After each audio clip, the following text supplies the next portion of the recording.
10-12 মন্দিরে সেদিন যখন সাপুড়ের খেলা দেখবার জন্য অনেক মেয়ে পুরুষ মন্দির প্রাঙ্গণে একত্র হয়েছিল, তারই মধ্যে প্রদ্যুম্ন প্রথম লোকটিকে দেখে। সেদিন ছিল জ্যৈষ্ঠ মাসের সংক্রান্তি। চারিপাশের গ্রাম থেকে মেয়েরা এসেছিল 10-12 পুজো দিতে। সেই উপলক্ষে অনেক সাপুড়ে, গায়ক, বাজিকর মন্দিরে একত্র হয়েছিল। অনেক মালাকর নানা রকমের সুন্দর সুন্দর ফুলের গহনা গড়ে মেয়েদের কাছে বেচার জন্য এসেছিল। একজন শ্রেষ্ঠী মগধ থেকে দামি রেশমি শাড়ি এনেছিল বেচবার জন্য। তারই দোকানে ছিল সেদিন মেয়েদের খুব ভিড়। প্রদ্যুম্ন শুনেছিল জ্যৈষ্ঠ সংক্রান্তির উৎসব উপলক্ষে পারমিতার মন্দিরে একজন বিখ্যাত গায়ক ও বীণ বাজিয়ে আসবেন। সে মন্দিরে গিয়েছিল তারই সন্ধানে। সমস্ত দিন ধরে খুঁজেও কিন্তু প্রদ্যুম্ন তাকে ভিড়ের মধ্যে থেকে বার করতে পারেনি। সন্ধ্যার কিছু পূর্বে মন্দিরের উঠোনে একজন সাপুড়ে অদ্ভুত অদ্ভুত সাপের খেলা দেখাতে আরম্ভ করলে আর তারই চারিধারে অনেকগুলি কৌতুকপ্রিয় মেয়ে জমে গেল। ক্রমে সেখানে খুবই ভিড় হয়ে উঠল। প্রদ্যুম্ন সেখানে দাঁড়িয়ে গেল বটে, কিন্তু তার মন সাপ খেলার দিকে আদৌ ছিল না। সে ভিড়ের মধ্যে প্রত্যেক পুরুষ মানুষকে মনোযোগের সঙ্গে লক্ষ্য করছিল। যদি চেহারায় ও হাবভাবে বীণা বাজিয়ে ধরা পড়েন। অনেকক্ষণ ধরে দেখবার পর তার চোখে পড়ল একজন পৌর ভিড়ের মধ্যে তার দিকে চেয়ে দাঁড়িয়ে আছেন। তার পরনে অতি মলিন ও জীর্ণ পরিচ্ছদ। কি জানি কেন প্রদ্যুম্নের মনে হলো এই সেই গায়ক। প্রদ্যুম্ন লোক ঠেলে তার কাছে যাবার উদ্যোগ করতে তিনি হাত উঁচু করে প্রদ্যুম্নকে ভিড়ের বাইরে যেতে ইঙ্গিত করলেন। বাইরে আসতে পৌর তাকে জিজ্ঞাসা করলেন, আমি অবন্তীর গাইয়ে সুরদাস, তুমি আমাকে খুঁজছিলে না? প্রদ্যুম্ন একটু আশ্চর্য হলো। তার মনের কথা ইনি জানলেন কি করে? প্রদ্যুম্ন সসম্ভ্রমে জানালেন, হ্যাঁ, সে তাকেই খুঁজছিল বটে। পৌর বললেন, তুমি আমার অপরিচিত নও। তোমার পিতার সঙ্গে একসময় আমার যথেষ্ট বন্ধুত্ব ছিল। আমি কাশি গেলেই তোমার পিতার সঙ্গে দেখা না করে আসতাম না। তোমাকে ছেলেবেলায় দেখেছি, তোমার বয়স তখন খুব কম। আপনি এখানে এসে কোথায় আছেন? নদীর ধারে একটা ভাঙা মন্দির আছে, জানো? হ্যাঁ জানি। ওখানে একজন সন্ন্যাসী পূর্বে থাকতেন না? তিনি এখন ওখানেই আছেন। তুমি যে কোনো একদিন গিয়ে ওখানে আমার সঙ্গে দেখা করো। তুমি এখানে কোথায় থাকো? এখানকার বিহারে পড়ি, 3 বছর আছি। আপনি মন্দিরে কতদিন থাকবেন? সে তোমাকে বলবো, তুমি এরই মধ্যে একদিন যেও। প্রদ্যুম্ন প্রণাম করে বিদায় নিল। সন্ধ্যা তখনও হয়নি। মন্দিরটা যে ছোট পাহাড়ের উপর ছিল, তারই দুপাশের ঢালু রাস্তা বেয়ে মেয়েরা উৎসব থেকে বাড়ি ফিরছিল। প্রদ্যুম্নের চোখ যেন কার সন্ধানে একবার মেয়েদের ভিড়ের মধ্যে ইতস্তত ধাবিত হলো। পরেই সে আবার তাদের পিছনে ফেলে দ্রুত পদে নামতে লাগলো। আচার্য শীলব্রত অত্যন্ত কড়া মেজাজের মানুষ। একেই তিনি প্রদ্যুম্নের মধ্যে অন্যান্য ছাত্রদের চেয়ে বেশি চঞ্চলতা ও কৌতুকপ্রিয়তা লক্ষ্য করে তাকে একটু বেশি শাসনের মধ্যে রাখতে চেষ্টা করেন। তার উপরে সে রাত করে বিহারে ফিরলে কি আর রক্ষা থাকবে? বাঘ ফিরতেই বাপাসের পাহাড়ের আড়ালটা সরে গেল। সেখানে সেদিনটা ছিল খোলা। সেখানে সেদিকটা ছিল খোলা। প্রদ্যুম্ন দেখলেও দূরে নদীর ধারে মন্দিরটার চূড়া দেখা যাচ্ছে। চূড়ার মাথার উপরকার ছায়াচ্ছন্ন আকাশ বেয়ে ঝাপসা ঝাপসা পাখির দল টানা মেলে বাসায় ফিরছিল। আরও দূরে একখানা সাদা মেঘের প্রান্ত পশ্চিম দিকের পরন্ত রোদে সিঁদুরের মতো রাঙা হয়ে আসছিল। চারিধারে তার শীতোজ্জ্বল মেঘের কাছুলি হালকা করে টানা। হঠাৎ পিছন থেকে প্রদ্যুম্নের কাপড় ধরে কে ঈষৎ টানলে। প্রদ্যুম্ন পিছন ফিরে চাইতেই যে কাপড় ধরে টেনেছিল তার চোখে কৌতুকের বিদ্যুৎ খেলে গেল। সে কিশোরী। তার দোলন চাপা রঙের ছিপছিপে দেহটি বেড়ে নীল শাড়ি ঘুরিয়ে ঘুরিয়ে পরা।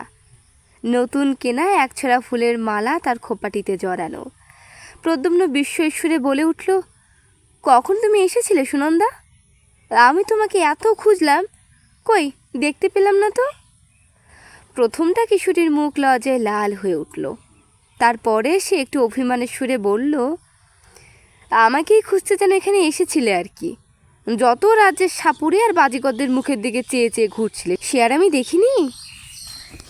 সত্যি বলছি সুনন্দা, তোমাকে খুঁজেছি, নামবার সময় খুঁজেছি, এর আগেও খুঁজেছি। তুমি কাদের সঙ্গে এলে? এমন সময় দেখা গেল একদল মেয়ে পাহাড়ের উপর থেকে সেই পথে নেমে আসছে। সুনন্দার সেদিকে চোখ পড়তেই সে তখনই হঠাৎ প্রদ্যুম্নকে পেছনে ফেলে দ্রুতপদে নামতে লাগলো। পিছনেই একদল অপরিচিতা মেয়ে। এই অবস্থায় আর সুনন্দার অনুসরণ করা সঙ্গত হবে না ভেবে সে প্রথমটা খানিকক্ষণ চুপ করে দাঁড়িয়ে রইল। তারপর হতাশা মেশানো ক্রোধে ঘাড় উঁচু করে সে সদর্পণে লাফিয়ে লাফিয়ে পথ চলতে লাগলো। সন্ধ্যার ঈষৎ অন্ধকার কখন মিলিয়ে গিয়েছে, অন্ধকারটাই তরল থেকে তরলতর হতে হতে হঠাৎ কখন জ্যোৎস্নায় পরিণত হয়েছে। অন্যমনস্ক প্রদ্যুম্ন তা মোটেই লক্ষ্য করেনি। যখন চমক ভাঙল তখন পূর্ণিমার শুভ্রজল জ্যোৎস্না পথঘাট ধুইয়ে দিচ্ছিল। দূর মাঠের গাছপালা জ্যোৎস্নায় ঝাপসা দেখাচ্ছিল। পড়াশুনো তার হয় কি করে? আচার্য পুণ্যবর্ধন কৃপিটকের পাঠ অনায়ত্ত দেখে তার ভৎসনা করলেই বা কী করা যাবে? এরকম রাত্রে যে যুগ যুগের বিরোহীদের মনোবেদনা তার প্রাণের মধ্যে জমে ওঠে, তার অবাধ্য মন যে এইসব পরিপূর্ণ জ্যোৎস্না রাত্রে মহাকর্ষী বিহারের প্রাসাদ অলিন্দে মনস সুন্দরীদের পিছনে পিছনে ঘুরে বেড়ায়, এর জন্য সেই কি দায়ী? 10 পারমিতার মন্দিরে সন্ধ্যারতির ঘণ্টার ধ্বনি তখনও মিলিয়ে যায়নি। দূরে নদীর বাঁকের ভাঙা মন্দিরে ক্ষীণ আলো জ্বলে উঠল। উৎসব প্রত্যাগত নরনারীর দল জ্যোৎস্না ভরা মাঠের মধ্যে ক্রমে বহু দূরে অদৃশ্য হয়ে গেল। প্রদ্যুম্নের গতি দ্রুত হলো। পথের পাশে একটা গাছ। গাছের নিকট যেতে প্রদ্যুম্নের মনে হলো গাছের আড়ালে কেউ যেন দাঁড়িয়ে আছে। আর একটু এগিয়ে গাছের পাশে যেতেই তার অত্যন্ত পরিচিত কণ্ঠের হালকা মিষ্টি হাসির ঢেউ এসে থমকে দাঁড়িয়ে গেল। দেখলে গাছতলায় সুনন্দা দাঁড়িয়ে আছে। গাছের পাতার ফাঁক দিয়ে চিকচিক জ্যোৎস্নার আলো পড়ে তার সর্বাঙ্গে আলো আধারের জাল বুনেছে। প্রদ্যুম্ন চাইতেই সুনন্দা ঘাড় দুলিয়ে বলে উঠল, আর একটু হলেই বেশ হতো, গাছের তলা দিয়ে চলে যেতে, অথচ আমায় দেখতে পেতে না। সুনন্দাকে দেখে প্রদ্যুম্ন মনে মনে ভারী খুশি হলো। মুখে বলল, না, তার দেখব না কেন, ভারী ব্যাপারটা হয়েছে গাছতলায় লুকিয়ে, আর না দেখতে পেলেই বা কী? আমি তোমার উপর ভারী রাগ করেছি সুনন্দা, সত্যি বলছি। সুনন্দা বললে, দোষ করবেন নিজে, আবার রাগও করবেন নিজে। সেদিন কি কথা বলেছিলেন মনে আছে? তা না, যত রাজ্যের সাপুরে আর বাজিকর, মা গো, ওদের কাছে যাও কি করে? এমন ময়লা কাপড় পরে আমি ওদের ত্রিসীমানায় যাইনি। প্রদ্যুম্ন বললে, তুমি বড় মানুষের মেয়ে, তোমার কথাই আলাদা, কিন্তু কথাটা কি ছিল বলছিলে? সুনন্দা বললে, যাও, আর মিথ্যে ভানে দরকার নেই। কি কথা মনে করে দেখো, সেদিন বললে না? প্রদ্যুম্ন একটুখানি ভেবে বলে উঠল, বুঝতে পেরেছি, সেই বাসি। সুনন্দা অভিমানের সুরে বললে, ভেবে দেখো বলেছিলে কি না? আমি দুপুরবেলা থেকে মন্দিরে এসে বসে আছি, একে তো এলেন বেলা করে, তার উপর যাও। প্রদ্যুম্ন এবার হেসে উঠল, বললে, আচ্ছা সুনন্দা, যদি তুমি আমায় দেখতেই পেয়েছিলে তো আমায় ডাকলে না কেন? সুনন্দা বললে, আমি কি একা ছিলাম? দুপুরবেলায় আমি একা এসেছিলাম বটে, কিন্তু তখন তো আর তুমি আসোনি। তারপর আমাদের গায়ের মেয়েরা সব যে এলো, কি করে ডাকবো? প্রদ্যুম্ন বললে, আচ্ছা ধরে নিলাম আমার দোষ হয়েছে, তবে তুমি যে বারবার সাপুরে আর বাজিকরদের কথা বলছো সুনন্দা, সাপুরে আর বাজিকরদের আমি খুঁজিনি। শুনেছিলাম ববন্তী থেকে একজন বড় বিন বাজিয়ে আসবেন। তুমি তো জানো আমার অনেক দিন থেকে বিন শেখবার বড় ইচ্ছা, তাই তারই সন্ধানে ঘুরছিলাম। তার দেখাও পেয়েছি, তিনি এখানকার নদীর ধারের দেউলে থাকেন। ভালো কথা, তোমার বাবা কোথায়? সুনন্দা বললে, বাবা 3-4 দিন হলো কোশাম্বী গিয়েছেন মহারাজের ডাকে। প্রদ্যুম্ন হঠাৎ খুব উচ্চস্বরে হেসে উঠল, বলল, ওহো তাই? নইলে আমি ভাবছি এত রাত পর্যন্ত সুনন্দা কি। সুনন্দা তাড়াতাড়ি প্রদ্যুমের মুখে নিজের হাত দুটি চাপা দিয়ে লজ্জিত মুখে বললে, চুপ চুপ, তোমার কি এতটুকু জ্ঞান কাণ্ড নেই? এখনই যে সব আরতি দেখে লোক ফিরবে। প্রদ্যুম্ন হাসি থামিয়ে বললে, এবার কিন্তু তোমার বাবা এলে বলে দেব নিশ্চয়ই। সুনন্দা রাগের সুরে বললে, দিও বলে। এমনি আমি মন্দিরে আরতি পর্যন্ত থাকি, তিনি জানেন। প্রদ্যুম্ন সুনন্দার সুগঠিত পুষ্প পেলব দক্ষিণ বাহুটি নিজের হাতের মধ্যে বেষ্টন করে নিলে। তারপর বললে, আচ্ছা থাক, বলে দেব না। চলো সুনন্দা, তোমায় বাঁশি শোনাই। আমার সঙ্গেই আছে, সত্যি বলছি। তোমায় শোনাবার জন্যই এনেছিলাম। তবে ওকে খুঁজছিলাম বিনটা ভালো করে শিখব বলে। নদীর ধারে এসে কিন্তু প্রদ্যুম্ন বড় নিরুৎসাহ হয়ে পড়ল। সে বাঁশি বাজালো বটে, কিন্তু সে যেন ভাষা ভাষা সুরের সঙ্গে তাতে তার প্রাণের কোনো যোগ রইল না। তারা দুজনে নির্জনে আরও কতবার বসেছে। প্রদ্যুম্নের বাঁশি শুনতে সুনন্দা ভালোবাসত বলে প্রদ্যুম্ন যখনই বিহার থেকে বাইরে আসতো বাঁশিটি সঙ্গে আনত। প্রদ্যুম্নের বাঁশির অলস স্বপ্নময় সুরের মধ্যে দিয়ে কতদিন উভয়ের অজ্ঞাতের রোদ ভরা মধ্যাহ্ন গিয়ে সন্ধ্যার অন্ধকার নেমে এসেছে, কিন্তু দুজনে এক হলে প্রদ্যুম্নের এরকম নিরুৎসাহ ভাব তো সুনন্দার কখনো লক্ষ্য করেনি। কি জানি কেন প্রদ্যুম্নের বারবার মনে আসছিল সেই জীর্ণ পরিচ্ছদ পরা অদ্ভুত দর্শন গায়ক সুরদাসের কথা।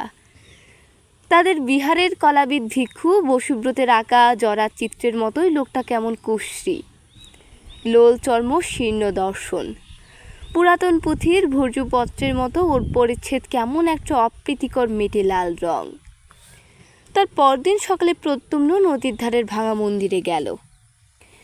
সেটার দেব মূর্তি বহুদিন অন্তর্হিত, সমস্ত গায়ে বড় বড় ফাটল, সাপখোপের বাস। নিকটবর্তী গ্রামবাসীরা সেদিকে বড় একটা কেউ আসতো না। একজন আজীবক সন্ন্যাসী আজ প্রায় 7-8 মাস হলো সেখানে বাস করছেন। তার 2-4 জন অনুগত ভক্ত মাঝে মাঝে আসতো যেত বলে মন্দিরের পথ আজকাল অপেক্ষাকৃত ভালো আছে।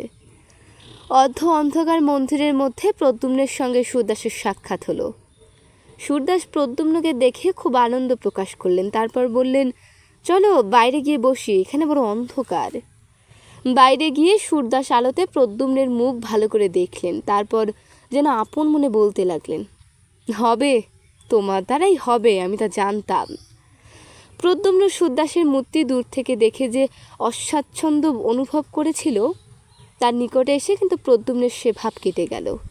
সে লক্ষ্য করল সুরদাসের মুখশ্রী একটু কুদর্শন হলেও প্রতিভাব্যঞ্জক। সুরদাস বললে, আমি ভাবছিলাম তুমি আজ আসবে। হ্যাঁ, তোমার পিতা তো একজন প্রসিদ্ধ গায়ক ছিলেন। তুমি নিজে কিছু শিখেছ? প্রদ্যুম্ন লজ্জিত মুখে উত্তর দিলে, একটু আধটু বাঁশি বাজাতে পারি। সুরদাস উৎসাহের সুরে বললেন, পারা তো উচিত। তোমার বাবাকে জানতো না এমন লোক এদেশে খুব কম আছে। প্রতি উৎসবে কৌশাম্বী থেকে তোমার বাবার নিমন্ত্রণপত্র আসতো। হ্যাঁ, আমি শুনেছি তুমি নাকি বাঁশিতে বেশ মেঘমল্লার আলাপ করতে পারো। প্রদ্যুম্ন বিনীতভাবে উত্তর দিল, বিশেষ যে কিছু জানি তা নয়, যা মনে আসে তাই বাজাই। তবে মেঘমল্লার মাঝে মাঝে বাজিয়েছি। সুরদাস বললেন, কই দেখি তুমি কেমন শিখেছ। বাঁশি সবসময় প্রদ্যুম্নের কাছে থাকতো। কখন কোন সময় সুনন্দার সঙ্গে দেখা হয়ে পড়ে বলা যায় না। প্রদ্যুম্ন বাঁশি বাজাতে লাগলো। তার পিতা তাকে বাল্যকালে যত্ন করে রাগ রাগিনী শেখাতেন। তাছাড়া সঙ্গীতে প্রদ্যুম্নের একটা স্বাভাবিক ক্ষমতাও ছিল। তার আলাপ অতি মধুর হলো। লতা পাতা ফুল ফলের মাঝখান বেয়ে উদার নীল আকাশ আর জ্যোৎস্না রাত্রের মর্ম ফেটে যে রসধারা বিশ্বে সব সময় ঝরে পড়ছে, তার বাঁশির গানে সে রস যেন মূর্ত হয়ে উঠল। সুরদাস বোধহয় এতটা আশা করেননি। তিনি প্রদ্যুম্নকে আলিঙ্গন করে বললেন, ইন্দ্রদ্যুম্নের ছেলে যে এমন হবে সেটা বেশি কথা নয়। বুঝতে পেরেছি তুমি পারবে, এ আমি আগেও জানতাম। নিজের প্রশংসা বাদে প্রদ্যুম্নের তরুণ সুন্দর মুখ লজ্জায় লাল হয়ে উঠল। অন্যান্য 2-1 কথার পর প্রদ্যুম্ন বিদায় নিতে উদ্যত হলে সুরদাস তাকে বললেন, শোনো প্রদ্যুম্ন, একটা গোপনীয় কথা তোমার সঙ্গে আছে। তোমাকে এ কথা বলবো বলে পূর্বেও আমি তোমার খোঁজ করেছিলাম। তোমাকে পেয়ে খুব ভালোই হয়েছে। কথাটা তোমাকে বলি, কিন্তু তার আগে তোমাকে প্রতিজ্ঞা করতে হবে যে এ কথা তুমি কারুর কাছে প্রকাশ করবে না। প্রদ্যুম্ন অত্যন্ত বিস্মিত হলো। এই পৌরের সঙ্গে তার মোটে একদিনের আলাপ, এমন কী গোপনীয় কথা উনি তাকে বলবেন? সে বললে, কী কথা না শুনে কী করে? সুরদাস বললেন, তুমি ভেবো না, কোনো অনিষ্টজনক ব্যাপার হলে আমি তোমাকে বলতাম না। কী কথা জানবার জন্য প্রদ্যুম্নের অত্যন্ত কৌতূহল হলো। সে প্রতিজ্ঞা করলে সুরদাসের কথা কারো কাছে প্রকাশ করবে না। সুরদাস গলার স্বর নামিয়ে বলতে লাগলেন, নদীর ওই বড় বাঁকে যে ঢিবিটা আছে জানো, তার সামনেই বড় মাঠ। ওই ঢিবিটায় বহু প্রাচীনকালে সরস্বতী দেবীর মন্দির ছিল। শুনেছি এদেশের যত বড় বড় গায়ক ছিলেন, শিক্ষা শেষ করে সকলেই আগে ওই মন্দিরে এসে দেবীর পূজা দিয়ে তুষ্ট না করে ব্যবসা আরম্ভ করতেন না। সে অনেক দিনের কথা। তারপর মন্দির ভেঙে চুরে ওই দাঁড়িয়েছে। ওই ঢিবিতে বসে আষাঢ়ী পূর্ণিমার রাতে মেঘমল্লার নিখুঁতভাবে আলাপ করলে সরস্বতী দেবী স্বয়ং গায়কের কাছে আবির্ভূতা হন। এর সংবাদ এদেশে কেউ জানে না। আষাঢ়, শ্রাবণ, ভাদ্র এই 3 মাসের 3 পূর্ণিমায় প্রতিবার তাকে আনতে পারা যায়। তবে তার বরে গায়ক সঙ্গীতে সিদ্ধ হয়। তার বরে সঙ্গীত সংক্রান্ত কোনো বিষয় তখন গায়কের কাছে অজ্ঞাত থাকে না। তবে একটা কথা আছে, যে গায়ক বর প্রার্থনা করবে সে অবিবাহিত হওয়া চাই। তা আমি বলছিলাম, সামনের পূর্ণিমায় তুমি আর আমি এই বিষয়টা চেষ্টা করে দেখব, তুমি কি বলো? সুরদাসের কথা শুনে প্রদ্যুম্ন অবাক হয়ে গেল। তা কি করে হয়? আচার্য বসুব্রত কলাবিদ্যা সম্বন্ধে উপদেশ দিতে দিতে অনেকবার যে বলেছেন, কলা অধিষ্ঠাত্রী দেবী সরস্বতী যে মূর্তি হিন্দুরা কল্পনা করেন সেটা নিছক কল্পনাই, তার সঙ্গে বাস্তবের কোনো সম্পর্ক নেই। সত্য সত্য তাকে দেখতে পাওয়া যায়, এ কি সম্ভব? প্রদ্যুম্ন চুপ করে রইল। সুরদাস একটু ব্যগ্রভাবে জিজ্ঞাসা করলেন, এদিকে তোমার অমত আছে? প্রদ্যুম্ন বললে, সেজন্য না, কিন্তু আমি ভাবছিলাম এটা কি করে সম্ভব যে। সুরদাস বললেন, সে বিষয়ে তুমি নিশ্চিন্ত থাকো, এর সত্যতা তুমি নিজের চোখে দেখো। তোমার অমত না থাকলে আমি সামনের পূর্ণিমায় সব ব্যবস্থা করে রাখি। সুরদাসের কথার পর থেকেই প্রদ্যুম্ন অত্যন্ত বিস্ময়ে ও কৌতূহলে কেমন একরকম হয়ে গিয়েছিল। সে ঘাড় নেড়ে বললে, আচ্ছা রাখবেন, আমি আসব। সুরদাস বললেন, বেশ, বড় আনন্দিত হলাম। তুমি মাঝে মাঝে একবার করে এখানে এসো। তোমাকেও তৈরি হতে হলে 2-1টা কাজ করতে হবে, সে বলে দেব। প্রদ্যুম্ন আরেকবার সম্মতিসূচক ঘাড় নাড়বার পর সুরদাসের কাছে বিদায় চাইলে। তারপর সে চিন্তিতভাবে বিহারের পথ ধরল। তার মনে হচ্ছিল দেবী সরস্বতী স্বয়ং। শ্বেতপদ্মের মতো নাকি রংটি তার, না জানি কত সুন্দর তার মুখশ্রী। আচার্য বসুব্রত বলেন বটে, ভদ্রাবতী নদীর ধারে শাল, পিয়াল, তমাল বনে সেবার ঘনঘোর বর্ষা নামল। সারা আকাশ জুড়ে কোনো বিরোহিণী পরসুন্দরী অযত্ন বিন্যস্ত মেঘবরণ চুলের রাশ এলিয়ে দেয়া। প্রাবিত্য রজনের ঘন অন্ধকার তার প্রিয়হীন প্রাণের নিবিড় নির্জনতা। দূর বনের ঝোড়ো হাওয়ায় তার আকুল দীর্ঘশ্বাস। তারই প্রতীক্ষাশ্রান্ত আঁখি দুটির অশ্রুভারে ঝরঝর অবিশ্রান্ত বাড়ি বর্ষণ। মেঘ মৃদুর আকাশের বুকে বিদ্যুৎ চমক তার হতাশ প্রাণে ক্ষণিক আশার মেঘদূত। আষাঢ়ী পূর্ণিমার রাতে প্রদ্যুম্ন সুরদাসের সঙ্গে নদীর ঘাটে গেল। তারা যখন সেখানে পৌঁছল তখন মেঘ নেমে সমস্ত আকাশ ছেয়ে ফেলেছে। চারিদিকে তরল অন্ধকার অস্পষ্ট দেখাচ্ছে। প্রদ্যুম্ন সুরদাসের কথা মতো নদী থেকে স্নান করে এসে বস্ত্র পরিবর্তন করলে সঙ্গীত ক্রিয়াকলাপে প্রদ্যুম্ন বুঝতে পারলে তিনি একজন তান্ত্রিক। তাদের বিহারে একজন ভিক্ষু ছিলেন যিনি যোগাচার্য পদ্ম সম্ভবের শিষ্য। সেই ভিক্ষুকের কাছে তান্ত্রিক ক্রিয়াকলাপের কথা কিছু কিছু সে শুনেছিল। সুরদাস অনেকগুলো রক্তজবার মালা সঙ্গে করে এনেছিলেন। তার মধ্যে কতকগুলো তিনি নিজে পড়লেন, কতকগুলো প্রদ্যুম্নকে পড়তে পড়লেন। ছোট মরার মাথার খুলিতে তেল সলতে দিয়ে প্রদীপ জ্বালালেন। তার পুজোর আয়োজনে সাহায্য করতে প্রদ্যুম্ন হাঁপিয়ে পড়ল। ব্যাপারটা শেষ পর্যন্ত কি দাঁড়ায় দেখবার জন্য তার মনে এত কৌতূহল হচ্ছিল যে অন্ধকার রাতে একজন প্রায় অপরিচিত তান্ত্রিকের সঙ্গে একা থাকবার ভয়ের দিকটা তার একেবারেই চোখে পড়ল না। অনেক রাত্রে হোম শেষ হলো। সুরদাস বললেন, প্রদ্যুম্ন, তুমি এবার তোমার কাজ আরম্ভ করো। আমার কাজ শেষ হয়েছে। খুব সাবধান, তোমার কৃতিত্বের ওপর এর সাফল্য নির্ভর করছে। তার চোখের কেমন একটা ক্ষুধিত দৃষ্টি যেন প্রদ্যুম্নের ভালো লাগলো না, কিন্তু তবু সে বসে একমনে বাঁশিতে মেঘমল্লার আলাপ আরম্ভ করল। তখন আকাশ বাতাস নীরব, অন্ধকারের সামনের মাঠটায় কিছু দেখবার উপায় নাই। শালবনের ডালপালায় বাতাস লেগে একরকম অস্পষ্ট শব্দ হচ্ছে। বড় মাঠের পাড়ে শালবনের কাছে দিক চক্রবালের ধারে নস্য প্রকৃতি পৃথিবীর বুকের অন্ধকারে পুষ্পসজ্জায় তার অঞ্চল বিছিয়েছে। শুধু বিশ্রাম ছিল না ভদ্রাবতীর, সে কোনো অনন্তের সঙ্গে নিজেকে মিশিয়ে দেবার আকুল আগ্রহে একটানা বয়ে চলেছে। মৃদু গুঞ্জনে আনন্দ সঙ্গীত গাইতে গাইতে কুলে তাল দিতে দিতে হঠাৎ সামনের মাঠটা থেকে সমস্ত অন্ধকার কেটে গিয়ে সারা মাঠটা তরল আলোতে প্লাবিত হয়ে গেল। প্রদ্যুম্ন সবিস্ময়ে দেখলে মাঠের মাঝখানে শতপূর্ণিমার জ্যোৎস্নার মতো অপূর্ব আলোর মণ্ডলে কে এক জ্যোৎস্নাবরণী অনিন্দ সুন্দরী মহিমাময়ী তরুণী। তার নিবিড় কৃষ্ণ কেশরাশি অযত্ন বিন্যস্তভাবে তার অপূর্ব গ্রীবাদেশের পাশ দিয়ে ছড়িয়ে পড়েছে।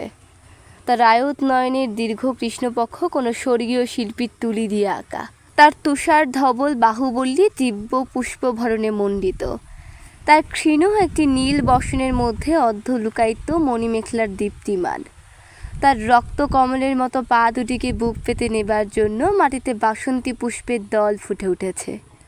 হ্যাঁ, এই তো দেবী বাণী। এর বিনার মঙ্গল ঝঙ্কারে দেশে দেশে শিল্পীদের সৌন্দর্য তৃষ্ণা সৃষ্টিমুখী হয়ে উঠেছে। এর আশীর্বাদে দিকে দিকে সত্যের প্রাণ প্রতিষ্ঠা হচ্ছে। এরই প্রাণের ভাণ্ডারে বিশ্বের সৌন্দর্য সম্ভার নিত্য অফুরন্ত রয়েছে।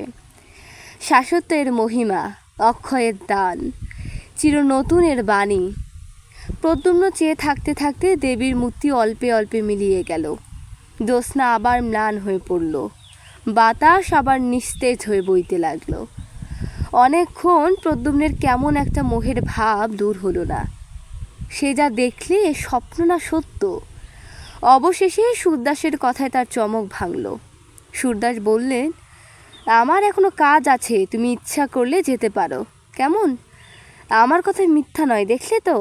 সুরদাসের কথা কেমন অসংলগ্ন বোধ হতে লাগলো। তার মুখের দিকে চেয়ে প্রদ্যুম্ন দেখলে তার চোখ দুটো যেন অর্ধ অন্ধকারের মধ্যে জ্বলজ্বল করছে। তার কাছ থেকে বিদায় নিয়ে সে যখন বিহারের দিকে রওনা হলো, পূর্ণিমার চাঁদকে তখন মেঘে প্রায় ঢেকে ফেলেছে। একটু একটু জ্যোৎস্না যা আছে তা কেমন হলদে রঙের। গ্রহণের সময় জ্যোৎস্নার এরকম রং সে কয়েকবার দেখেছে। মাঠ খুব বড়, পার হতে অনেকটা সময় লাগলো। তারপর মাঠ ছাড়িয়ে বড় বনটা আরম্ভ হলো। খুব ঘন বন, শাল দেবদারু গাছের ডালপালা নিবিড় হয়ে জড়াজড়ি করে আছে। মধ্যে অন্ধকারে খুব, পাছে রাত ভোর হয়ে যায় এই ভয়ে সে খুব দ্রুতপদে যাচ্ছিল। যেতে যেতে তার চোখে পড়ল বনের মধ্যে এক স্থান দিয়ে যেন খানিকটা আলো বেরোচ্ছে।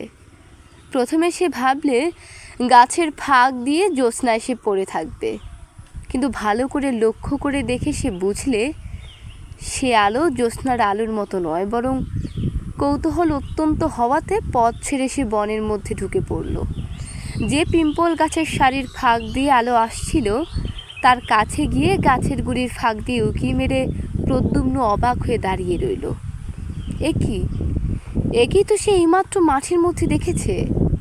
এই সেই অপরূপ সুন্দরী নারী তো। অদ্ভুত, সে দেখলে যাকে এই মাত্র মাঠের মধ্যে দেখেছে সেই অপরূপ দ্রুতিশালিনী নারী বনের মধ্যে চারিধারে ঘুরে বেড়াচ্ছেন। জোনাকি পোকার হুল থেকে যেমন আলো বার হয় তার সমস্ত অঙ্গ দিয়ে তেমনি একরকম স্নিগ্ধোজ্জ্বল আলো বেরুচ্ছে। অনেক দূর পর্যন্ত সে আলোর উজ্জ্বল হয়ে উঠেছে। আর একটু নিকটে গিয়ে সে লক্ষ্য করলে তার আয়ত চক্ষু দুটি অর্ধনিমীলিত, যেন কেমন নেশার ঘোরে তিনি চারিপাশে হাতড়ে পার হবার পথ খুঁজে বেড়াচ্ছেন, কিন্তু তা না পেয়ে পিম্পল গাছগুলোর চারিধারে চক্রাকারে ঘুরছেন। তার মুখশ্রী অত্যন্ত বিপন্নের মতো। প্রদ্যুম্নের হঠাৎ বড় ভয় হলো। সে ভাবলে মাঠে সরস্বতী দেবীর দর্শন থেকে আর এ পর্যন্ত সমস্ত ঘটনাটা আগাগোড়া ভৌতিক। এই নিশীথ রাত্রে শালের বনে নইলে একই কাণ্ড। সে আর সেখানে মোটেই দাঁড়ালো না, বন থেকে বার হয়ে দ্রুত হাঁটতে হাঁটতে যখন সে বিহারের উদ্যানে এসে পৌঁছল, ম্লান চাঁদ তখন কুমার শ্রেণীর পাহাড়ের পিছনে অস্ত যাচ্ছে। ভোর রাত্রে শয্যায় শুয়ে ঘুমিয়ে পড়ে সে স্বপ্ন দেখলে ভদ্রাবতীর গভীর কালো জলের তলায় রাতের অন্ধকারে কে এক দেবী পথ হারিয়ে ফেলেছেন। তিনি যতই উপরে উঠবার চেষ্টা পাচ্ছেন, জলের ঢেউ তাকে ততই বাধা দিচ্ছে। নদীর জলে তার অঙ্গের জ্যোতি ততই নিভে আসছে, অন্ধকার ততই তার চারিপাশে গাঢ় হয়ে আসছে। নদীর মাছগুলো তার কোমল পাদুখানি ঠুকরে রক্তাক্ত করে দিচ্ছে। ব্যথিত দেহা বিপন্না বেপথুমতী দেবীর দুঃখ দেখে একটা বড় মাছ দাঁত বার করে হিংস্র হাসি হাসছে। মাছটার মুখ গায়ক সুরদাসের মতো। প্রদ্যুম্ন ভোরে উঠেই আচার্য পূর্ণবর্ধনের কাছে গিয়ে সুরদাসের সঙ্গে প্রথম দেখার দিন থেকে গত রাত্রি পর্যন্ত সমস্ত ব্যাপার খুলে বললে। আচার্য পূর্ণবর্ধন বৌদ্ধ দর্শনের অধ্যাপক ছিলেন। মাঠের ভিক্ষুকদের মধ্যে তিনি ছিলেন সর্বাপেক্ষা প্রাচীন ও বিজ্ঞ, এজন্য সকলেই তাকে শ্রদ্ধা করত। তিনি সব শুনে বিস্মিত হলেন। সঙ্গে সঙ্গে তার চোখের দৃষ্টি শঙ্কাকুল হয়ে উঠল। জিজ্ঞাসা করলেন, একথা আগে জানোনি কেন? তিনি নিষেধ করেছিলেন, আমি তার কাছে প্রতিজ্ঞা। বুঝেছি, তবে এখন বলতে এসেছো কেন? এখন আমার মনে হচ্ছে আমি কার যেন কি অনিষ্ট করেছি। পূর্ণবর্ধন একটুখানি কি ভাবলেন, তারপর বললেন, এইরকম একটা কিছু ঘটবে তা আমি জানতাম।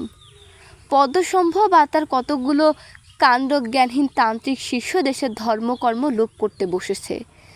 স্বার্থসিদ্ধির জন্য এরা না করতে পারে এমন কোনো কাজই নেই। আর আমি বেশ দেখছি প্রদ্যুম্ন যে তোমার এই অবাধ্যতা ও অযথা কৌতুকপ্রিয়তাই তোমার সর্বনাশের মূল হবে। তুমি কাল রাত্রে অত্যন্ত অন্যায় কাজ করেছ। তুমিই দেবী সরস্বতীকে বন্দিনী করবার সহায়তা করেছ।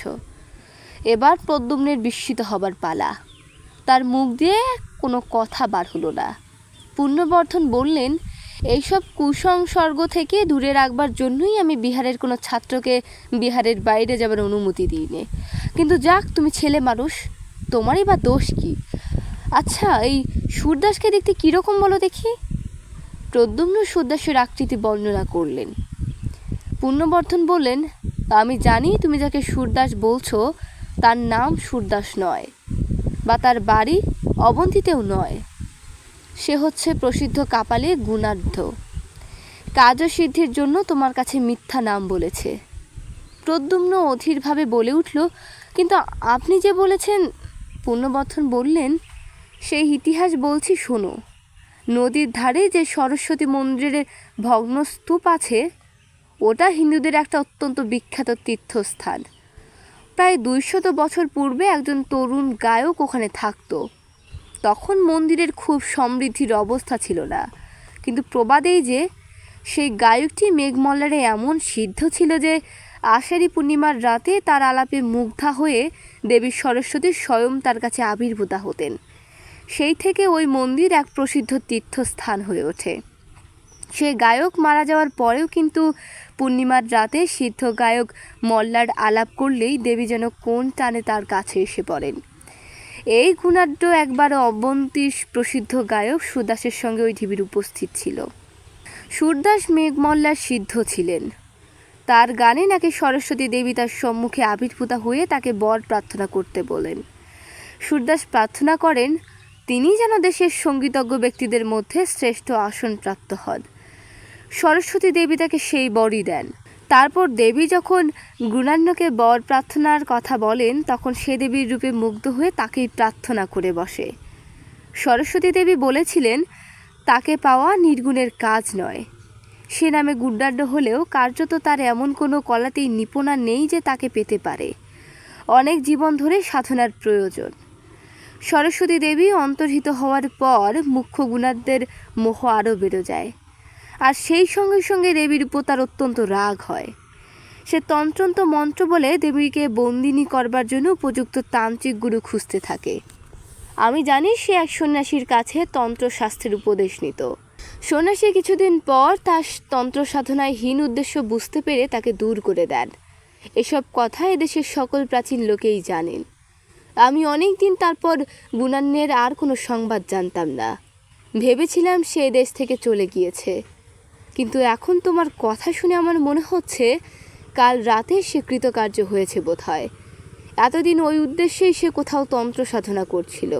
যাক, তুমি এখনই গিয়ে সন্ধান করো মন্দিরে সে আছে কিনা, থাকে যদি আমায় সংবাদ দিও। প্রদ্যুম্ন সেখানে আর এক মুহূর্তও দাঁড়ালো না। সে ছুটে গিয়ে বিহারের উদ্যানে পড়ল। তখন রোদ বেশ ফুটে উঠেছে। বিহারের পাঠার্থীদের সমবেত কণ্ঠে স্রোত গান তার কারে আসছিল। যে ধম্মা হেতু প্রভাব তেসং হেতুং তথাগতা তেসঞ্জয় নিরাধ এবং বাদী মহাস্তম্মন্ন। যেতে যেতে সে দেখলে উদ্যানের এক প্রান্তে একটা বড় আম গাছের ছায়ায় চিত্রকর ভিক্ষু বসুব্রত হরিণ চর্মের আসনে বসে বোধহয় কি আঁকছেন, কিন্তু তার মুখে অতৃপ্তি ও অসাফল্যের একটা চিহ্ন আঁকা। প্রদ্যুম্ন যা ভেবেছিল তাই ঘটল। মন্দিরে গিয়ে সে দেখল সেখানে কেউ নেই। গুণান্য তো নেই, সেই আজীবন সন্ন্যাসী পর্যন্ত নেই। দু একটা জবাগু পানের ঘট, আগুন জ্বালবার জন্য সংগৃহীত কিছু শুকনো কাঠ মন্দিরের মধ্যে এদিক ওদিক ছড়ানো পড়ে আছে। সেদিন গভীর রাত্রে প্রদ্যুম্ন কাউকে কিছু না বলে চুপি চুপি বিহার পরিত্যাগ করলে। তারপর 1 বৎসর কেটে গিয়েছে। বিহার পরিত্যাগ করবার পর প্রদ্যুম্ন একবার কেবল সুনন্দার সঙ্গে সাক্ষাৎ করে বলেছিল সে বিশেষ কোনো কাজে বিদেশে যাচ্ছে, শীঘ্রই ফিরে আসবে। এই 1 বৎসর সে কাঞ্চি, উত্তর কোশল ও মগধের সমস্ত স্থান খুঁজছে, কোথাও গুণান্নের সন্ধান পায়নি। তবে বেড়াতে বেড়াতে কতগুলি কৌতূহলজনক কথা তার কানে গিয়েছে। মগধের প্রসিদ্ধ ভাস্কর মিহিরগুপ্ত রাজার আদেশ মতো ভগবান তথাগতের মূর্তি তৈরি করতে আদিষ্ট হয়েছিলেন। 1 বৎসর পরিশ্রম করে তিনি যে মূর্তি গড়ে তুলেছেন তার মুখশ্রী এমন রূঢ় ও ভাববিহীন হয়েছে যে তা বুদ্ধের মূর্তি কি মগধের দুর্দান্ত দস্যু দমনকের মূর্তি তা সেদেশের লোক ঠিক বুঝতে পারছে না। তক্ষশিলার বিখ্যাত দার্শনিক পণ্ডিত যমুনাচার্য মীমাংসা দর্শনের ভাষ্য প্রণয়ন করতে নিযুক্ত ছিলেন। হঠাৎ তার নাকি এমন দুর্দশা ঘটেছে যে তিনি আর সূত্রের অর্থ করে উঠতে না পেরে আবার বৈদিক ব্যাকরণের সুবন্ত প্রকরণ থেকে পড়তে আরম্ভ করেছেন। মহাকর্টি বিহারের চিত্রবিদ্যা শিক্ষক ভিক্ষু বসুব্রত বুদ্ধ ও সুজাতা নামক তার চিত্রখানা বৎসরাবধি চেষ্টা করে মনের মতো করে এঁকে উঠতে না পেরে বিরক্ত হয়ে ওদিকে একেবারে ছেড়ে দিয়ে সম্প্রতি নাকি শাকুন শাস্ত্রের চর্চায় অত্যন্ত উৎসাহ দেখাচ্ছেন। একদিন প্রদ্যুম্ন সন্ধান পেল উরুবিল্লু গ্রামের কাছে একটা নির্জন স্থানে একজন গো চিকিৎসক এসে বাস করছেন। তার চেহারার বর্ণনার সঙ্গে সুদাসের আকৃতির অনেকটা মিল হলো। তখনই সে গ্রামে গিয়ে অনেকটা জিজ্ঞাসা করলে, কিন্তু গো চিকিৎসকের সন্ধান কেউ দিতে পারলে না। সেদিন ঘুরতে ঘুরতে অবসন্ন অবস্থায় উরুবিল্লু গ্রামের প্রান্তের একটা বড় বটগাছের ছায়ায় সে বসেছে। সন্ধ্যা তখনও নামেনি। ঝিরঝিরে বাতাসে গাছের পাতাগুলো নাচছে। পাশে মাঠে পাকা শস্যের শীষগুলো সোনার মতো চিকচিক করছে। একটু দূরে একটা ডোবার মতো জলাশয়ে বিস্তর কুমুদ ফুল ফুটে আছে। অনেক বন্য হংস তার জলে খেলা করছে। সামনে একটু দূরে একটা ছোট পাহাড়, পাহাড়ের গায়ে একটা ঝর্ণা। পাহাড়ের নিচে এক জায়গায় ঝর্ণার জল খানিকটা আটকে গিয়ে ওই ডোবার মতো জলাশয়টা তৈরি করেছে। প্রদ্যুম্নের হঠাৎ চোখ পড়ল পাহাড়ের গা বেয়ে ধাপে ধাপে ঘট কক্ষে এক স্ত্রীলোক নেমে আসছেন। দেখে তার মনে কেমন সন্দেহ হওয়াতে সে এগিয়ে গেল। ডোবার একদিকে উঁচু পাড়ে গিয়ে দেখেই তার মাথাটা যেন ঘুরে উঠল। এই তো তিনি ভদ্রাবতীর তীরে শালবনী নিয়ে তো পথ হারিয়ে ঘুরছিলেন। মাঠের মধ্যে জ্যোৎস্না রাতে একেই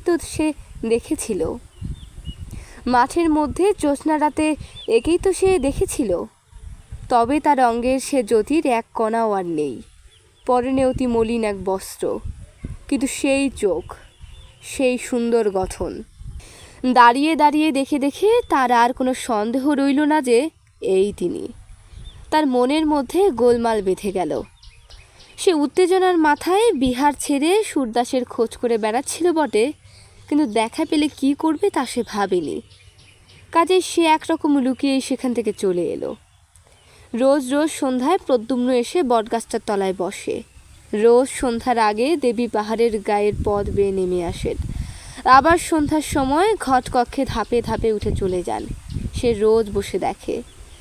এই রকম কিছুদিন কেটে গেল। একদিন প্রদ্যুম্ন মাছের গাছতলায় চুপ করে বসে আছে। সেই সময় দেবী জলাশয়ে নামলেন। সেও কি ভেবে দুবার এদিকের পাড়ের দিকে দাঁড়ালো। দেখলে দেবী ঘট নামিয়ে রেখে কুমুদ ফুল সংগ্রহে বড় ব্যস্ত। একটা বড় ফুল জলাশয়ের এপারের দিকে এগিয়ে বেশি জলে ফুটেছিল। তিনি সেটা সংগ্রহের জন্য খানিকটা বৃথা চেষ্টা করবার পর চোখ তুলে অপর পারে প্রদ্যুম্নকে দেখতে পেয়ে হঠাৎ একটু অপ্রতিভের হাসি হাসলেন। তারপর হাসি মুখে তার দিকে চেয়ে বললেন, ফুলটা আমায় তুলে দেবে? যদি আপনি এক কাজ করেন। কি বলো? আমায় কিছু খেতে দেবেন? আমি সমস্ত দিন কিছু খাইনি। দেবীর মুখে ব্যথার চিহ্ন দেখা দিল। বললেন, আহা, তা এতক্ষণ বলনি কেন? এপারে এসো, থাকবে ফুল। প্রদ্যুম্ন তার হাতে ফুলটা দিয়ে বললে, হ্যাঁ, আমিও দেখি আপনি সন্ধ্যার সময় রোজই জল নিতে আসেন। দেবী হাসি মুখে বললেন, ওই পাহাড়ের ওপরই আমাদের ঘর। এসো তুমি আমার সঙ্গে, তোমায় খেতে দিয়ে গে। হঠাৎ দেবী কেমন এক প্রকার বিম্বল চোখে চারিদিকে চাইলেন। তারপর পাহাড়ের গায়ে কাটা ধাপ বেয়ে উঠতে লাগলেন। প্রদ্যুম্ন পেছনে পেছনে চলল। পাহাড়ের উপর উঠে গিয়ে একটু দূরে বুনো বাঁশঝাড়ের আড়ালে বেশ পরিষ্কার পরিচ্ছন্ন একটা ছোট কুটির। দেবী বন্ধ দুয়ার খুলে ঘরের মধ্যে গিয়ে প্রদ্যুম্নকে বললেন, এসো। প্রদ্যুম্ন দেখলে কুটিরে কেউ নেই। জিজ্ঞাসা করলেন, আপনি কি এখানে একা থাকেন? দেবী বললেন, না, এক সন্ন্যাসী আমায় এখানে সঙ্গে করে এনেছেন। তিনি কি করেন জানি নে, কিন্তু মাঝে মাঝে এখান থেকে চলে যান, 5-6 দিন পরে আসেন। তুমি এখানে বসো। দেবী মাটির ঘট পূর্ণ করে তাকে জবাগু পান করতে দিলেন। স্বাদ অমৃতের মতো। এমন সুস্বাদু জবাগু সে পূর্বে কখনো পান করেনি। প্রদ্যুম্নের মনে হলো, যদি আচার্য পুণ্যবর্ধনের কথা সত্য হয়, আর যদি সে স্বচক্ষে যা দেখেছে তা ইন্দ্রজাল না হয়, তবে এই তো দেবী সরস্বতী তার সামনে। তার জানবার কৌতূহল হলো, ইনি নিজের সম্বন্ধে কি বলেন। সে জিজ্ঞাসা করলে, আপনারা এর আগে কোথায় ছিলেন? আপনার দেশ কোথা? দেবী কাঠের বড় পাত্রে সযত্নে স্যুপ ও অন্ন পরিবেশনে ব্যস্ত ছিলেন। প্রশ্ন শুনে বিস্ময়পূর্ণ দৃষ্টিতে তিনি প্রদ্যুম্নের দিকে চেয়ে বললেন, আমার কথা বলছো? আমার দেশ কোথায় জানি নে। আমি নাকি বিদিশার পথের ধারে এক ভাঙা মন্দিরে অচেতন অবস্থায় পড়েছিলাম। সন্ন্যাসী আমায় এখানে উঠিয়ে এনেছেন। সেই থেকে এখানেই আছি। তার আগে কোথায় ছিলাম তা আমার মনে পড়ে না। তিনি অন্যমনস্কভাবে বাইরের সাথে রক্তিম আকাশে, যেখানে উরুবিল্ব গ্রামের প্রান্তরে বনরেখার মাথায় সূর্য হেলে পড়েছেন, সেই দিকে চেয়ে রইলেন। চেয়ে চেয়ে কি মনে আনবার চেষ্টা করলেন, বোধহয় মনে এলো না। হঠাৎ কী ভেবে তার পদ্মের পাপড়ির মতো চোখ দুটি বেয়ে ঝরঝর করে জল ঝরে পড়ল। তাড়াতাড়ি আঁচলে চোখ মুছে তিনি প্রদ্যুম্নের সামনে অন্নে পূর্ণ কাঠের থালা রাখলেন। বললেন, খাবার জিনিস কিছুই নেই।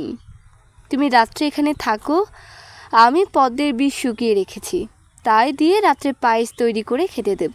সকালে যেও। প্রদ্যুম্নের চোখে জল আসছিল। ওগো বিশ্বের আত্মবিস্মৃতা সৌন্দর্য লক্ষ্মী, বিদিশার মহারাজের আর মহাশ্রেষ্ঠীর সমবেত রত্নভাণ্ডার তোমার পায়ের এক কণা ধুলোর যোগ্যও নয়। সে দেশের পথের ধুলো এমন কি পুণ্য করেছে মা, যে তুমি সেখানে পড়ে থাকতে যাবে? খাওয়া শেষ হলে প্রদ্যুম্ন বিদায় চাইলে। দেবীর চোখে হতাশার দৃষ্টি ফুটে উঠল। বললেন, থাকো না কেন রাত্রে? আমি রাত্রে পায়েস রেঁধে দেব। প্রদ্যুম্ন জিজ্ঞাসা করলে, আপনার এখানে একা রাত্রে থাকতে ভয় করে না? খুব ভয় করে। ওই বেতের বনে অন্ধকারে কি যেন নড়ে, ভয়ে আমি দৌড় খুলতে পারি না। ঘুম হয় না, সমস্ত রাত বসেই থাকি। প্রদ্যুম্নের হাসি পেল। ভাবলে, রাত্রে একা থাকতে ভয় করে বলে পায়েসের লোভ দেখিয়ে দেবী তাকে সঙ্গে রাখতে চান। সে বললে, আচ্ছা, রাত্রে থাকবো। দেবীর মুখ আনন্দে উজ্জ্বল হলো। সমস্ত রাত সে কুটিরের বাইরে খোলা হাওয়ায় বসে কাটালে। দেবীও কাছে বসে রইলেন। বললেন, এমন জ্যোৎস্না আমি কিন্তু ভয়ে বাইরে আসতে পারি নে, ঘরের মধ্যে বসে রাত কাটাই। দেবীর ব্যাপার দেখে প্রদ্যুম্ন অবাক হয়ে গিয়েছিল। হলেই বা মন্ত্রশক্তি, এতটা আত্মবিস্তৃত হওয়া এ যে তার কল্পনার বাইরের জিনিস। নানা গল্পে সমস্ত রাত কাটল। ভোর হতে সে বিদায় চাইলে দেবী বলে দিলেন, সন্ন্যাসী এলে একদিন আবার এসো। সেই দিন থেকে প্রতি রাত্রে সে দেবীর অলক্ষিতে পাহাড়ের নিচে বসে কুটিরের দিকে চেয়ে পাহারা রাখত। তার তরুণ হৃদয় এক ভীরু নারীকে একা বনের মধ্যে ফেলে রাখার বিরুদ্ধে বিদ্রোহ তুলেছিল। 10-15 দিন কেটে গেল। একদিন প্রদ্যুম্ন শুনত দেবী অনেক রাত্রে একা গান গাইছেন।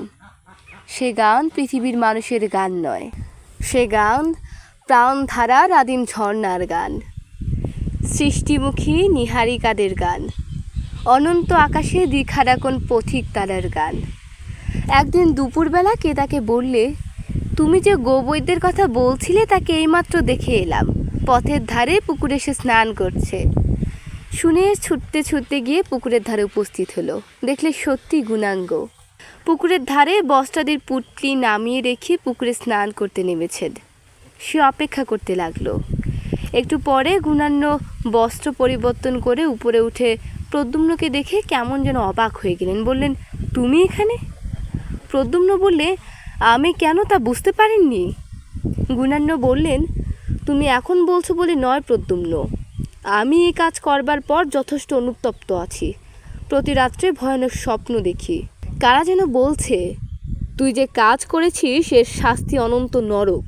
আমি এই জন্যই আজ এক পক্ষের ওপর আমার গুরু সেই আজীবক সন্ন্যাসীর কাছে গিয়েছিলাম। তারই কাছে এ বশীকরণ মন্ত্র আমি শিক্ষা করি। এর এমনই শক্তি যে মনে করলে আমি যাকে ইচ্ছা বাঁধতে পারি, কিন্তু আনতে পারি। মন্ত্রের বন্ধন শক্তি থাকলেও আকর্ষণী শক্তি নেই। এই জন্য আমি তোমাকে সঙ্গে নিয়েছিলাম। আমি নিজের সঙ্গীতের কিছুই জানি না যে তা নয়, কিন্তু আমি জানতাম যে তুমি মেঘমল্লারে সিদ্ধ। তোমার গানে দেবী ওখানে আসবেনি। এলে তারপর মন্ত্রে বাঁধব। এর আগে আমার বিশ্বাসই ছিল না যে এমন একটা ব্যাপার হওয়া সম্ভব। অনেকটা মন্ত্রের গুণ পরীক্ষা করবার কৌতূহলেই আমি এই কাজ করি। প্রদ্যুম্ন বললে, এখন? গুণান্য বললেন, এখন আমার গুরুর কাছ থেকেই আসছি। তিনি সব শুনে একটা মন্ত্র শিক্ষা দিয়েছেন। এটা পূর্ব মন্ত্রের বিরোধী শক্তি সম্পন্ন। সেই মন্ত্রপ্রত জল দেবীর গায়ে ছড়িয়ে দিলে তিনি আবার মুক্ত হবেন বটে, কিন্তু তার কোনো উপায় নেই।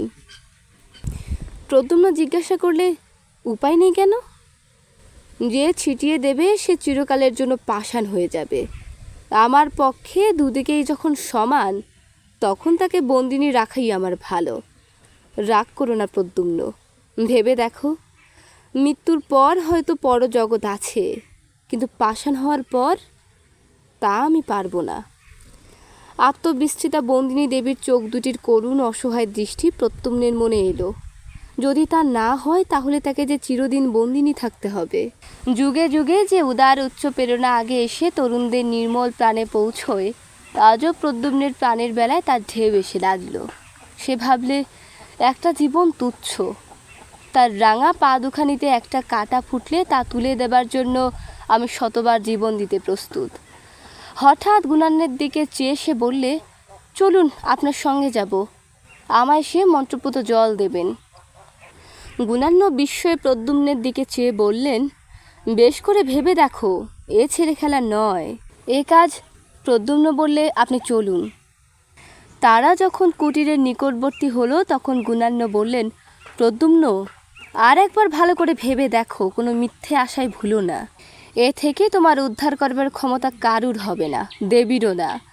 মন্ত্র বলে তোমার প্রাণশক্তি চিরকালের জন্য জ্বর হয়ে যাবে। বেশ বুঝে দেখো, মন্ত্রশক্তি নির্মম অমোঘ, কাউকে রেহাই দেবে না। প্রদ্যুম্ন বললে, আপনি কি ভাবেন আমি কিছু গ্রাহ্য করি? কিছু না, চলুন।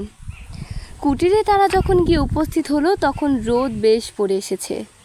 দেবী কুটিরের বাইরে ঘাসের উপর অন্যমনস্কভাবে চুপ করে বসেছিলেন। প্রদ্যুম্নকে আসতে দেখে তিনি অত্যন্ত আনন্দিত হলেন।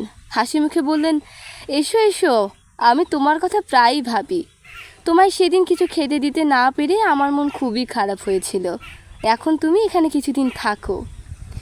তিনি দুজনকে খেতে দেবার জন্য ব্যস্ত হয়ে কুটিরের মধ্যে চলে গেলেন।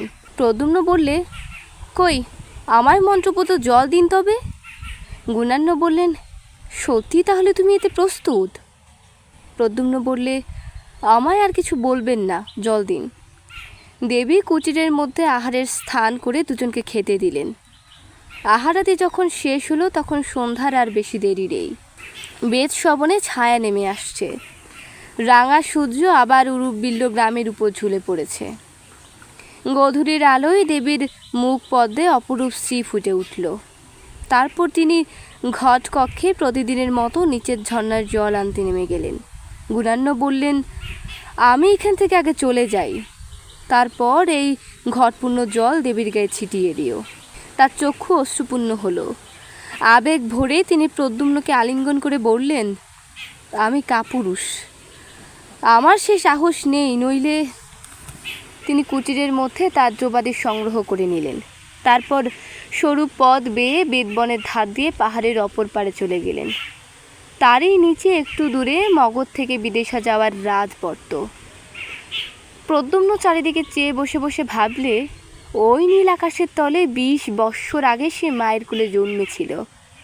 তার সে মা বারাণসীতে তাদের গৃহটিতে বসে বাতায়ন পথে সন্ধ্যার আকাশের দিকে চেয়ে হয়তো প্রবাসী পুত্রের কথাই ভাবছেন। মায়ের মুখখানি একটি বার শেষবারের জন্য দেখতে তার প্রাণ আকুল হয়ে উঠল। ওই পূর্ব আকাশের নবমীর চাঁদ কেমন উজ্জ্বল হয়েছে। মগধ যাবার রাজপথে গাছের সারির মাথায় একটা তারা ফুটে উঠল। বেদ বনের বেদ ডাঁটাগুলো তরল অন্ধকার, আর ভালো দেখা যায় না। প্রদ্যুমের চোখ হঠাৎ অশ্রুপূর্ণ হলো।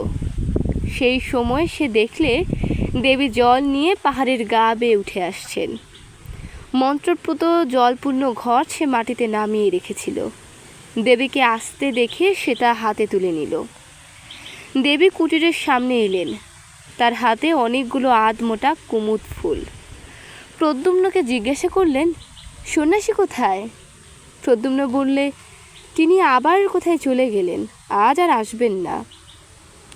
তারপর সে গিয়ে দেবীর পায়ে ধুলো নিয়ে তাকে প্রণাম করে বললে, মা, না জেনে তোমার উপর অত্যন্ত অন্যায় আমি করেছিলাম, আজ তারই শাস্তি আমাকে নিতে হবে। কিন্তু আমি তার জন্য এতটুকু দুঃখিত নই। যতক্ষণ জ্ঞান লুপ্ত না হয়ে যায় ততক্ষণ এই ভেবে আমার সুখ যে বিশ্বের সৌন্দর্য লক্ষ্মীকে অন্যায় বাঁধন থেকে মুক্ত করার অধিকার আমি পেয়েছি। দেবী বিস্মিত দৃষ্টিতে প্রদ্যুম্নের দিকে চেয়ে রইলেন।